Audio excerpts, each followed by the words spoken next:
President said, and there in May, we saw first time how 48 degrees Celsius will be there, and the outside temperature. And then midday we conducted a new test, and that made India a nuclear weapon state. And that also gave me another type of happiness. Then I said, okay, these are all some different, some space. I said, we prepare for the nation. I prepared for the nation, India 2020 vision. How by the year 2020, India can be an economically developed nation. We give a blueprint, a roadmap in 1998 with a complete area specified and what should be done. And this book, finally a book also come, India 2020 is famous book, and all these six, another work, and including parliament discussed, and politically they accepted in those days. So all this happened. But she was nothing impressed, my student. You know, student, when you are taking class, you will know. She said, I didn't ask all these things, but you give me one thing which gave you bliss, anand, you know. Bliss means anand, equivalent is anand. Now, finally, I told her, see, when I was in DRDL Hyderabad, I was working as a director of the establishment, and also my specialization composite material, how to make a composite material. The Agni missile, the introduction I gave for Agni, carry what is called a heat shield, because when it re-enters with 15 times the sound speed, re-entry time, before 2000 kilometers goes, the temperature outside will be normally 4500 degree Kelvin. It will be burning, it's a flame. That means inside the nose cone, inside the heat shield, the material what you carry, it may be any important material, and that should be in temperature, the room temperature what you are having. This is the requirement. So we developed a material what is called carbon-carbon material. You know carbon composite. This carbon-carbon material, we developed at the tip we have put this fellow, so that whenever temperature, very high temperature flame comes in, this will protect the inside, will be always 25, 28 degrees Celsius. So this very light material we used. So this is called heat shield for Agni. One day, a orthopedic friend, Professor B.N. Prasad, at that time he was in Nizam Institute of Medical Science. He is an orthopedic surgeon. One day, he was visiting me. Orthopedic surgeon was visiting my lab. I showed him the precious thing, the heat shield. He lifted, he found it's very light, very light, very light. He was always saying very light. And heavy. Strength also, you say very high temperature, strength also very low. So strength will be kept always. So all these things was highly impressed. He said, Kalam, I want to take you to my orthopedic ward in Nizam Institute of Medical Science.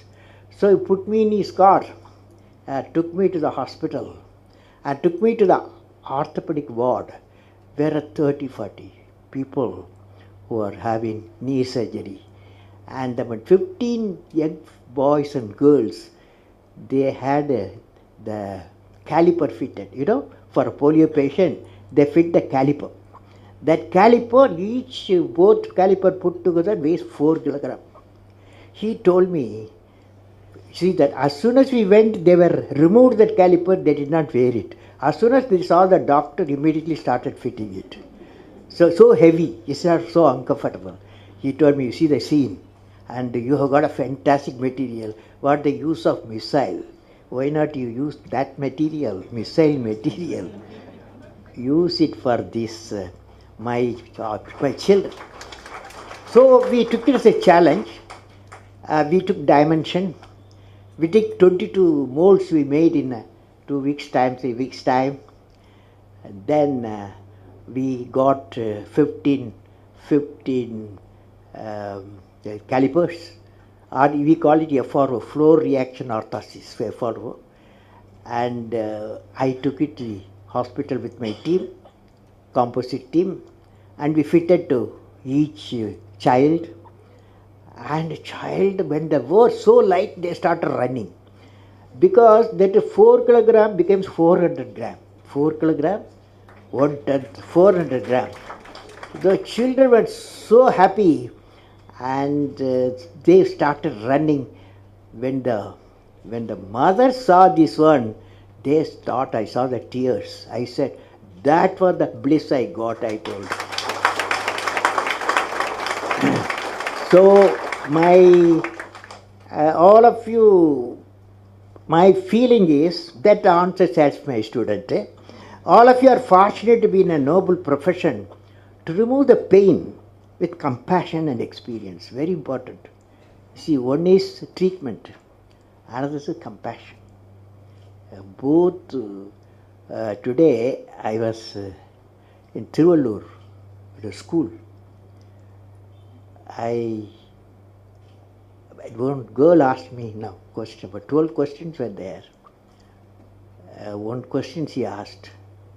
Before her question I answered, I asked what class you are studying.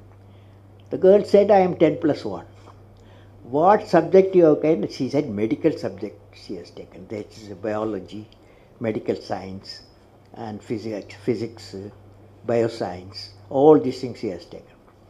And I hope you are becoming a doctor. I said, yes, my dream is to become a doctor so that I can remove the pain, she said. Fantastic statement the girl made. I want to remove the pain. But I said, my answer was, normally we all of us, human beings, we have one biological heart, isn't it? Always you and me, all of us got one biological heart. But doctors should have 2 hearts, I said. Apart from biological heart, they must have one more heart. So the question I asked, what is the second heart? Nobody can. Finally I said, it's a kind heart. Because doctor service, medical service needs compassion to the patient. Because you find not one patient. You have to treat hundreds of patients with pain. In that environment, you have need kindness and compassion. So I visualize all the doctors. They've got 2 hearts. Good doctors.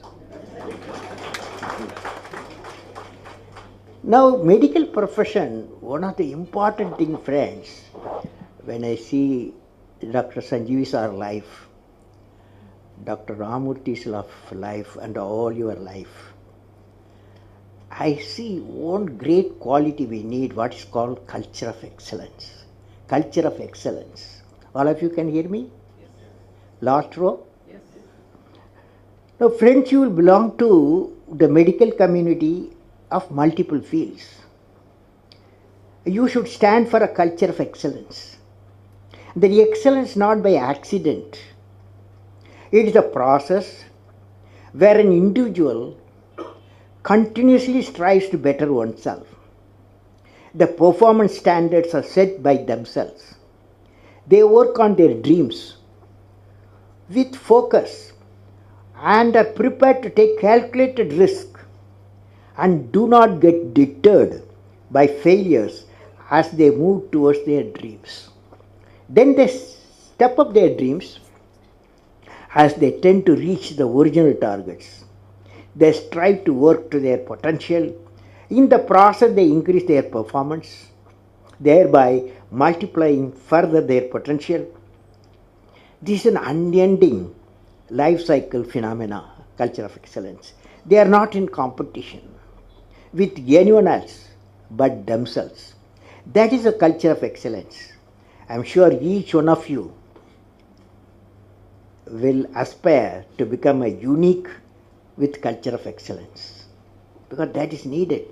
When you see a patient and the diagnosis method has changed and the treatment methods have changed, and you are the one area you have to be completely updated continuously. That means your knowledge should continuously needs addition. Friends, medicine, when I'm seeing all of you, medicine is undergoing a paradigm shift. The understanding of genome, the dynamics of proteins, and the ability of technology to see various processes of the cells have zeroed on to inflammation. Inflammation as the root of all the diseases. You will agree. Now, with these discoveries also came a scientific advances in understanding the underlying mechanisms of disease, leading to innovative therapies that focus on addressing the cause of disease instead of just treating symptoms. It is essential our medical scientists and clinicians working in the field of healthcare and research have to revisit traditional pharmacological approaches to medicine and healthcare and develop scientific treatment protocols to use them for many acute and chronic disease and disorders. Now, when I am telling you in 2013, that is last year, cancer research found a sea change in research and development, because I visited Anderson Laboratory in USA. According to the Science Journal, it's called the Advanced of Sciences AAS, promising results emerged from the clinical trials of cancer immunotherapy, in which treatment target the body's immune system rather than tumors directly. Tumor flow, in cancer, you will treat something, it will come somewhere else. Okay, so the question is, the 2013 research says the immune system targets the body's immune system rather than the tumors directly. The treatment pushed T cells and other immune cells to combat cancer. So far, this process works only for certain cancer and few patients. It is considered to be an important scientific breakthrough. Though the ultimate impact on the disease is not known, it was reported the results so far have been highlighting its success. It is possible immunotherapy in future may find solution for many other diseases. Only person I can ask Andama whether it's possible. I was there a few weeks back at Edinburgh University. I saw something I thought sharing to the young doctors. Professor Chandran, in one of the laboratory, showed his work on deploying technologies typically used for eye care professionals and use it to detect neural disorders. Let me read it. Professor Chandran, he is from Edinburgh University, a laboratory I visited, cancer laboratory, showed his work on deploying technologies typically used by eye care professionals and use it to help detect neural disorders. Using optical scanner devices, his team is mapping the inside of the eye, particular retina. They are going further and targeting the optical nerve, a small opening into the retina which carries neurons and photoreceptors from the eye to the brain. Using the advanced technology, they are able to peep down the optical nerves in the specific region of the brain and make a longitudinal and cross-section image of it. He showed me a number of images. These images clearly show any odd neural pattern or any potentially at risk neural form. Thus, using this technology, Professor Chandran and his team is able to direct early disorders and administer preventive care in the typical area. Now, friends, I would like to say that 6 virtues of medical care, one we have to possess, whoever the medical care. Let me now share with you 6 virtues which a medical caregiver should possess. This I have read in a book titled Medicine and Compassion, authored by Rinpoche, monk, Buddhist monk, Rinpoche, co-authored by David R. Schlim, MD. It's a nice book. Name of the book, Compassion and Medical Care. He's, according to the authors, first virtue is generosity. That is, the doctor should have a mind of generosity. Second virtue is pure ethics. Because just now I had a specialist in ethics area is here, ethics area. And that's I am very happy to know. May I know, sir, who is that, sir, who is special medical ethics? Dr. Hegde. PM Hegde. Okay, so first virtue is generosity. The second virtue is pure ethics. Third is tolerance. Because you will be in the midst of pain. They are doctor or nurses. They are in the midst of pain. That's why tolerance. The fourth is perseverance. Doctor never gives up. Never gives up. He will always say, I can save this situation, or say, prevent the disease or cure the disease. Fifth is cultivating pure concentration. When you see a patient, he should feel my doctor sees me through, not just keep a thermoscope and get away. And the way you treat the patient, he feels this, the cultivating the pure concentration of the patient. The last virtue is intelligent. That means no field in the country, in any part of the world, it needs updating. Because medical field in equipment, in diagnosis, in treatment, continuously every day it's changing. Fortunately, internet is there. These virtues will empower the caregivers with a humane heart. I am sure the medical who are present here and elsewhere will have all these 6 virtues that will reinforce confidence of the citizen in the healthcare system. So finally, in conclusion, I would like to say what I will be remembered for. What I will be remembered for.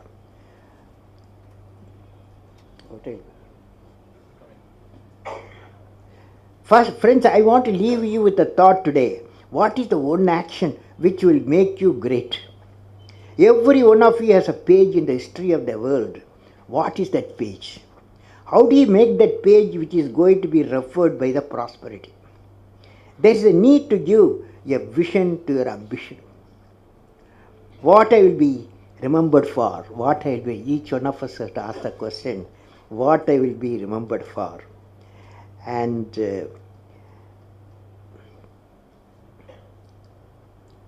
if you find an answer for this question in a few lines, that of out-of-box idea will drive you for the rest of your life. You will definitely thinking something different on our out-of-box mission. What are they? Can I visualize along with you? I am not a doctor, but I want to visualize along with you. Each one of you will derive your own vision to remember. For example, you see this light. When you see this light, immediately we remember a personality. Even though electricity was discovered, Faraday, long ago, but application was given a person, Thomas Alva Edison. When the light you see Thomas Alva Edison. When the telephone bell rings, you remember Alexander Graham Bell. So, what a lady who got 2 Nobel Prizes, you will remember Madame Curie, because one for discovery of radium, another she treated cancer patient using the radium. For both she got 2 Nobel Prizes. So they are all unique people. So what I will be remembered for, you will be definitely thinking something different. And out-of-box mission today, what are they? You are going to say today what I will be remembered for. Can I visualize along with each one of you will derive your own vision. I am not putting boundary condition. Will you be remembered for bringing smiles of health and joy to all the patients? When the patient reaches you, you will be having haunted by patients. but smile, can you wear the smiles? Will you be remembered for helping creating a unique cost-effective vaccine against malaria? Malaria is not going out of our country. And thereby saving more than 1 million people, mostly children, and who are in trouble. Will you be remembered for creating a roadmap for reviving the 23,000 primary healthcare centers across the nation, which would enable them to deliver the much needed primary health facilities to a remote region? Madras doctors want to be in Madras. Nobody wants to go to the primary health centers. Will you be remembered as a champion of preventive? This is very important, sir. Will you be remembered as a champion of a preventive health care in the areas of cardiology, diabetic, and infectious diseases? Because you would be the great teacher. You are treating a patient. Patient doesn't come alone. He comes with his family. And when the patient gets cured, you become a teacher. When you teach, when you tell him why he got the disease, how it can be prevented, he will give you attention to you. He will care for you. Will you be remembered as a great teacher in preventive care for diseased families of patients? Will you be remembered for contributing in a unique way in finding a cure for diseases such as cancer and HIV? Now friends, my best wishes to all of you for success in your mission of removing the pain of the needy patient. May God bless you all.